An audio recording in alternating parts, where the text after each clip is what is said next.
Una declaración de guerra y un acto muy peligroso. Así han calificado el presidente libanés y el líder de la resistencia libanesa a los dos drones israelíes que cayeron en el sur de la capital Beirut el pasado domingo. Una violación del régimen de Israel a la resolución 1701 del Consejo de Seguridad de la ONU y una violación reiterada y constante del espacio aéreo del Líbano. Una nación que, según aseguran sus líderes, ya no es la misma del año 2006 y defenderá su soberanía contundentemente. Se tensa aún más la cuerda en Oriente Medio. Esto es Detrás de la Razón. Les saluda Dani Pérez Díaz y así iniciamos.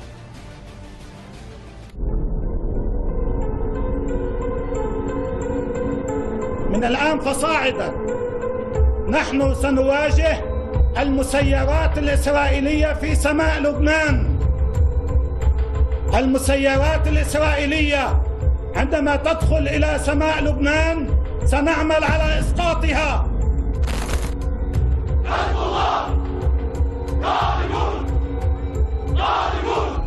Esta es la respuesta del líder de Hezbollah a la reciente violación israelí contra el territorio libanés. Las Fuerzas Armadas libaneses confirmaron que dos drones israelíes se habían caído en el sur de la capital Beirut. Primero un dron de reconocimiento y el segundo con cargas explosivas.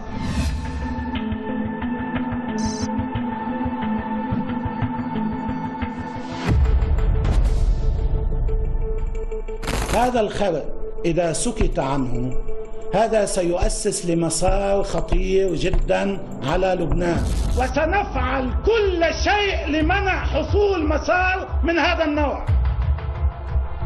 كل شيء. Esta es la primera incursión israelí en el interior del Líbano desde la guerra entre ambos lados en 2006, que se saldó con más de 1.200 muertos en el país árabe. La resolución 1701 de la ONU puso fin a 34 días de guerra e instó a ambas partes a respetar la integridad territorial de cada uno. Pero los cazas y drones israelíes sobrevuelan ilegalmente el espacio aéreo libanés casi a diario. Solo entre julio y octubre de 2018, Israel cometió 550 violaciones aéreas, como dice un informe de la ONU.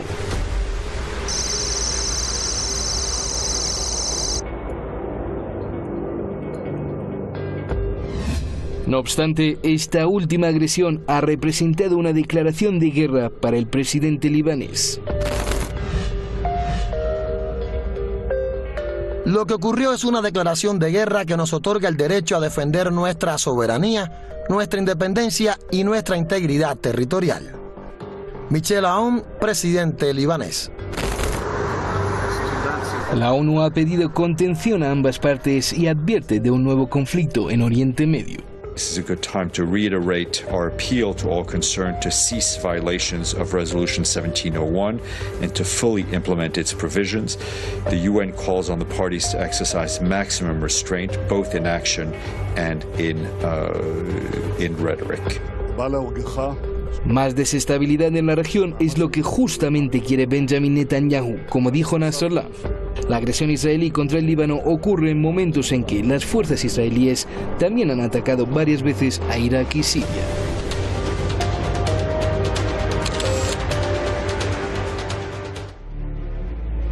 Bueno, allí veíamos parte de los acontecimientos de los últimos días con sello israelí y que tensa aún más la cuerda en Oriente Medio. Gracias a nuestro equipo de redacción y producción por esta pieza. Vamos de inmediato al debate y al análisis. Para ello contamos con Francisco Javier Martínez López, analista internacional desde Madrid. ¿Cómo está, Francisco? Bienvenido. Y también con Galeb Musa Hamad desde Buenos Aires, Argentina, analista internacional. Bienvenido, como siempre, Galeb. ¿Qué tal, Dani? Buenas noches allí en Teherán. Un saludo a la audiencia de Hispan TV. Igualmente, bueno, ya lo veíamos en nuestra pieza, otra agresión israelí en el Líbano que, aún cambiando las técnicas, pues se suma a las de Irak y a las de Siria en las últimas semanas y pues la gran pregunta acá es ¿qué hay detrás de esto en el actual contexto de la región? Y estará pidiendo a gritos Israel una guerra. Voy a empezar contigo, Francisco, adelante. Pues comparto el análisis que acaba de hacer hace pocas horas el escritor y periodista del diario israelí Menachem Ben, del diario Maariv, La Tarde, en la cual considera que Netanyahu está librando una guerra innecesaria en el norte. Bueno, está atacando no solamente el Líbano, como bien habéis dicho, Irak, Siria, está en una escalada belicista que lo que está haciendo, actuando de manera irresponsable, que pone en peligro, dice el mismo periodista judío, a Israel en vísperas de elecciones. Y me quedo ahí muy rápido para analizar qué es lo que está buscando el señor Netanyahu.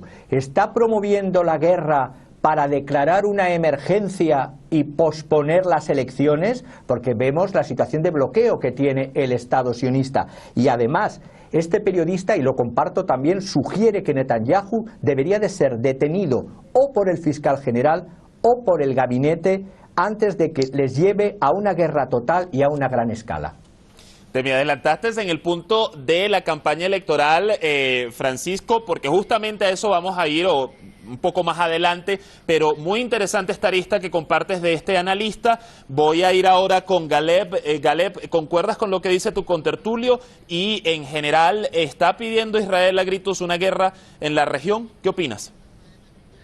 Sí, coincido plenamente con el colega. El tema de las elecciones para mí no cuenta, más allá de que Israel ha iniciado ofensivas bélicas de acuerdo a su calendario electoral. Lo ha hecho internamente con Palestina, con ataques a Gaza y a Cisjordania. Recordemos que en la última contienda electoral el único discurso visible era el discurso de la violencia y de la muerte que los 4 candidatos esgrimían a cada momento. De todas maneras, también hay otros motivos por el cual Israel desea iniciar una guerra. Sí, desea iniciar una guerra. Sabe que no lo puede hacer directamente en el Líbano, estando Hezbollah de por medio, que ya le infligió 2 derrotas, y le puede infligir una mucho más fuerte, porque la próxima batalla se va a librar dentro de Palestina ocupada y no en el Líbano. Quiero aclarar una cosa: el dron espía fue bajado a piedrazos por los vecinos de la zona en donde estaba merodeando. El otro se cayó solo, pero eso demuestra la voluntad del pueblo libanés de resistir. Israel ha violado innumerable cantidad de veces el espacio aéreo del país de los cedros para atacar Siria. Líbano se encontraba en una situación un poco complicada para poder actuar, porque la agresión era solamente una violación del espacio aéreo que no permitía una acción de defensa militar.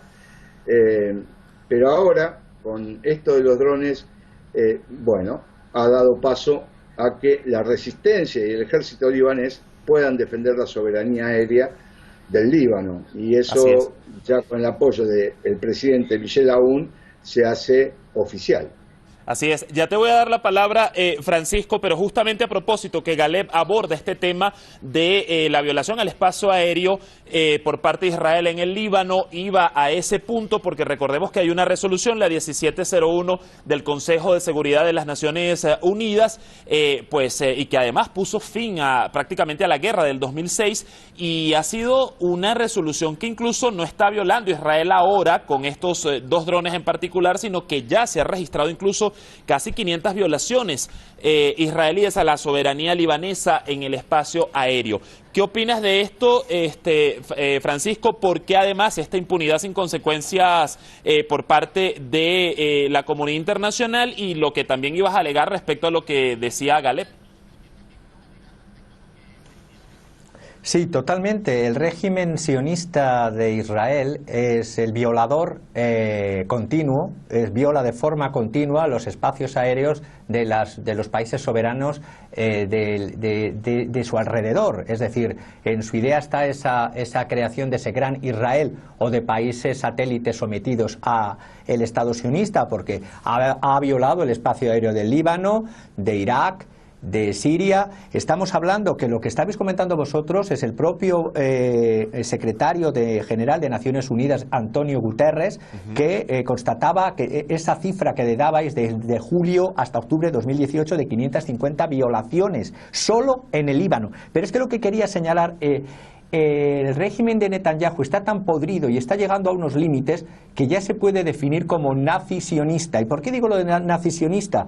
Porque hace unos días está incitando incluso a los habitantes de Gaza a que abandonen Palestina, ofreciéndoles un pasaje de ida para el país que ellos elijan. Y esto es una noticia del periódico Haaretz de hace 2 días. Es decir, cuando además dan cobertura a que colonos judíos con ocupaciones ilegales se manifiesten en Hebrón diciendo que Cisjordania es de Israel, estos pasajes de ida me recuerdan a lo que los nazis hicieron en un buque en Hamburgo, Javarna, que con el Judenrat, con el Consejo Judío, se pusieron de acuerdo con los ricachones judíos de la época a dar pasajes para Palestina a cambio de oro judío. Eso sí, se salvaban los que tenían ese oro. Por lo tanto, se está llegando y lo que apuntaba mi compañero, que quería también decir, es que la comunidad internacional está callada. Hemos visto la cumbre de Biarritz y en la cumbre de Biarritz los mandatarios europeos miran hacia otro lado, es decir, hace 13 años desde la última guerra de Israel contra Hezbollah, y ahí están provocando, atacando, y porque es la naturaleza del propio Estado sionista, independientemente de las elecciones, que las elecciones es un plus, como bien decíamos, pero es la propia naturaleza de ese régimen que para ellos, y son los más antisemitas de la tierra, el régimen de Israel, porque para ellos ser judío es ser sionista, y los judíos que no son sionistas son perseguidos, y todos los otros semitas que puedan ser árabes de la región pero de lengua semita también son perseguidos. Por lo tanto, es un régimen nazi-sionista. A ver, Galeb, Hezbollah, a través de su secretario general, dijo en su alocución del día domingo que Israel ha cambiado las reglas con sus últimas acciones y que se diferencian a las del 2006. Precisamente aquí, pues analicemos este punto. ¿Qué ha cambiado Israel para con el Líbano en particular desde esa agresión hace más de 10 años? En primer lugar, lo que ha cambiado es su atrevimiento. Digamos que ahora no son tan atrevidos como antes, porque tienen demasiado cuidado respecto de la respuesta que pueda dar la resistencia libanesa. En lo demás, no sé a qué refiere Seyyed Hassan Nasrallah, pero hay que creerle. Lo único que sé es que hay que creerle porque es un hombre que habla con la verdad. Respecto, y quiero volver un poquito sobre la resolución 1701 de las Naciones Unidas, que tiene que ver con la finalización de la guerra de julio del 2006, fue armada y confeccionada a medida de Israel, que la pidió a gritos para poder salir de ese pantano en que se convirtió el Líbano para sus soldados, para sus fuerzas militares. Pese a ello, ellos siguen insistiendo con la violación de la soberanía libanesa hasta ahora. Ahora las cosas van a ser distintas. Israel se mantuvo cauteloso, violaba la soberanía del Líbano por tierra también, pero poquito, vamos a decir, se metían un poquito y salían. Con los aviones son diferentes, bueno, porque tenían objetivo a Siria. Ahora la cosa se vuelve un poquito más densa, peligrosa, con probabilidades de una guerra, y de una guerra regional, porque no va a quedar solamente en el Líbano, en Siria o en Irak. Van a participar otros actores, y eso es muy probable que lo haya pensado junto con Estados Unidos al no poder ganar en Siria. Ahora, Francisco, Israel está subestimando la capacidad defensiva del Líbano. ¿Es el Líbano el mismo en este sentido que en el año 2006? Para nada. No solamente se ha incrementado el poder militar de las fuerzas que hay en el Líbano, y hablo de fuerzas en plural, no solo las fuerzas armadas, es que la situación, y lo estamos viendo con el temor a los drones que tienen el gobierno de Netanyahu, pues es una situación que... Pero claro, también es verdad que en eso que Nasrallah habla de que va a responder con el principio de simetría, que me parece una postura racional, es decir, frente a la irracionalidad del nazi-sionismo está la racionalidad de la legítima defensa. Israel no puede invocar legítima defensa en estos ataques previos y preventivos a Siria, a Líbano, a Irak.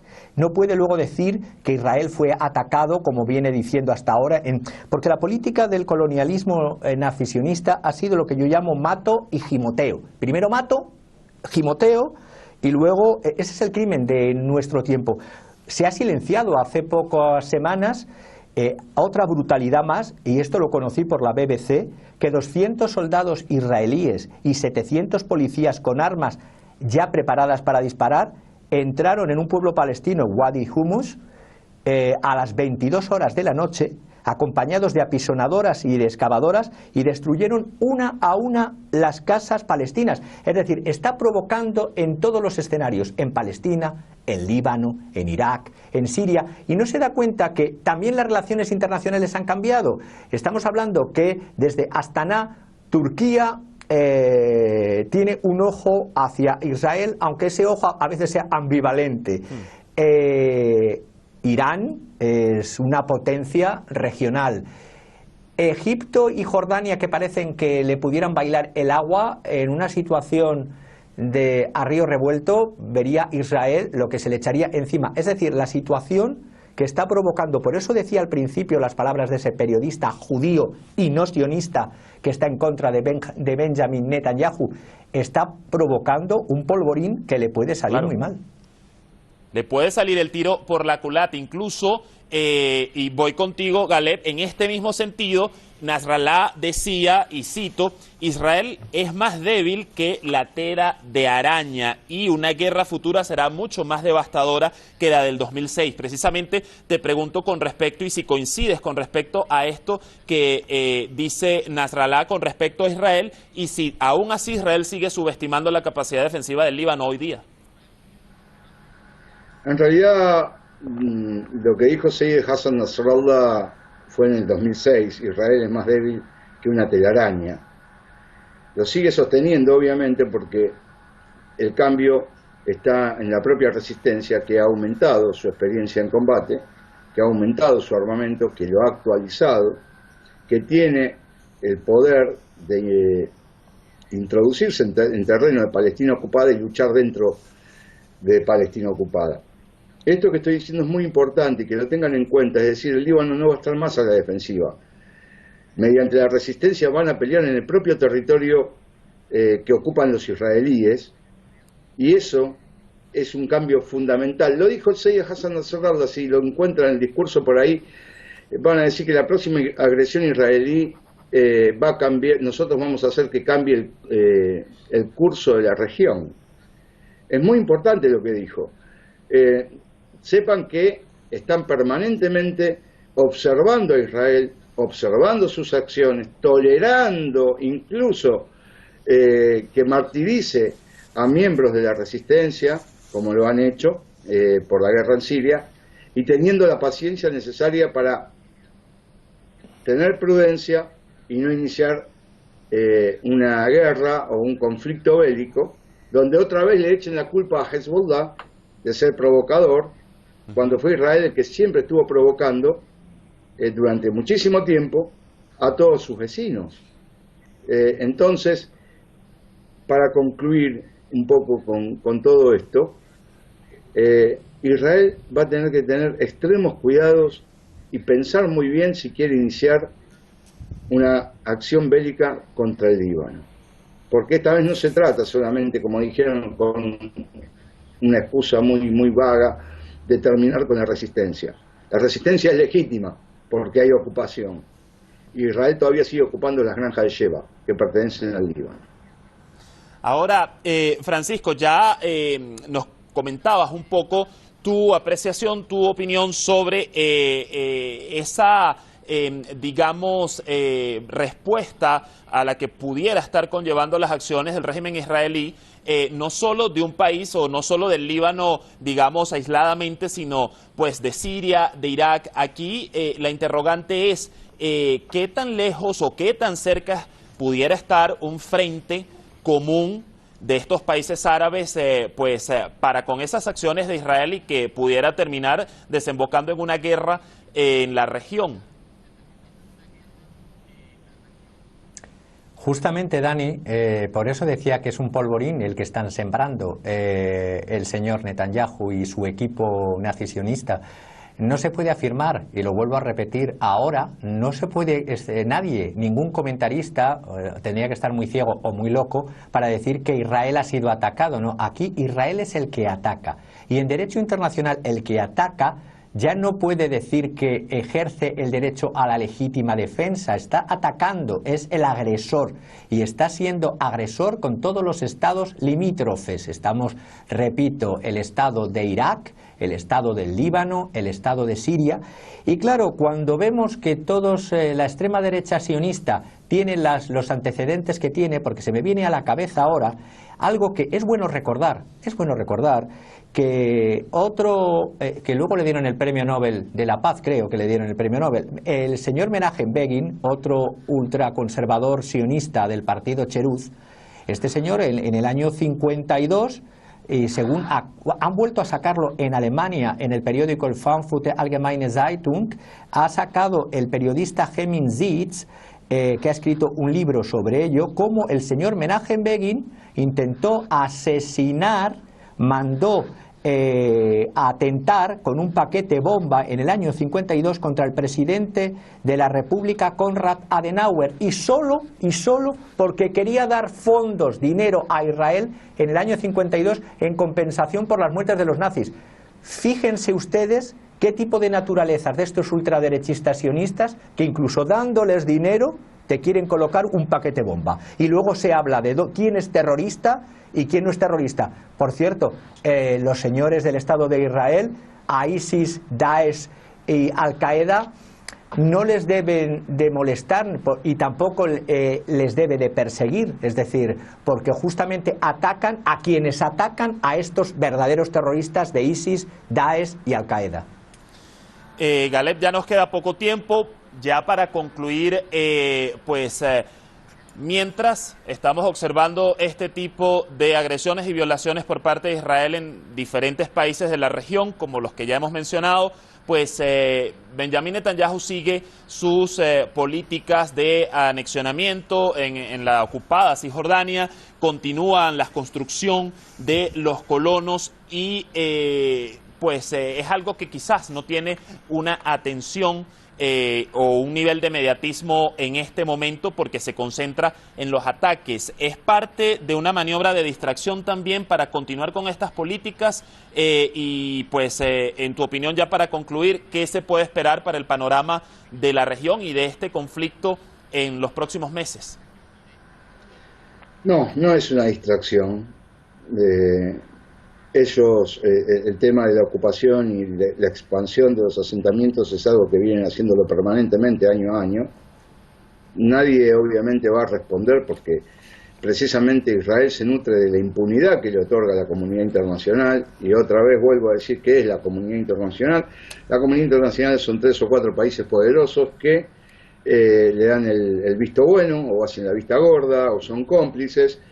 No podemos hablar de comunidad internacional tratando de pensar en pueblos o en personas que puedan definir algo ni nada por el estilo. Acá son los grandes poderes hegemónicos los que llaman comunidad internacional. Y sobre el futuro de la región, bueno, a mí no me gusta hacer futurismo, yo lo he dicho varias veces, pero acá hay una clara desventaja para Israel, para Estados Unidos, que están sufriendo derrotas terribles en la región, sobre todo en Siria y en Irak. Quiero aclararle al compañero también que Israel no ataca al ISIS, Israel no ataca al Frente al-Nusra, porque son sus cómplices, porque le ha prestado apoyo logístico, al menos en las alturas del Golán, porque ha dejado que estos terroristas se atiendan en hospitales israelíes. Entonces, muy importante esa arista. No les molesta. Muy importante esta arista, lamentablemente el tiempo se nos ha agotado. Francisco, tengo que cerrar. Solo una palabra te doy, una sola. ¿Querías decir algo? Sí, no, simplemente que lo que estaba diciendo era con ironía, justamente para que el propio oyente y mi contertulio dijeran justamente eso, que son el apoyo intelectual y monetario de estos equipos terroristas de ISIS, de Daesh y de Al-Qaeda, justamente. Un tema que vamos a continuar en próximos espacios seguramente. Gracias como siempre, Francisco Galé, por acompañarnos en el análisis esta noche en Detrás de la Razón. Hasta la próxima. Un abrazo, Dani. Bueno, el secretario general del Movimiento de Resistencia Islámica del Líbano, Hezbollah, Sayed Hassan Nasrallah, advirtió que Netanyahu está llevando a los israelíes hacia un abismo y que los ataques perjudicarán a los propios israelíes. Por su lado, Netanyahu prosigue su accionar provocativo en Oriente Medio en medio de una campaña electoral y de la alianza indivisible de Washington. Un panorama nada alentador. Gracias como siempre por sus comentarios, por seguirnos. Nos vemos mañana con más debate en Detrás de la Razón.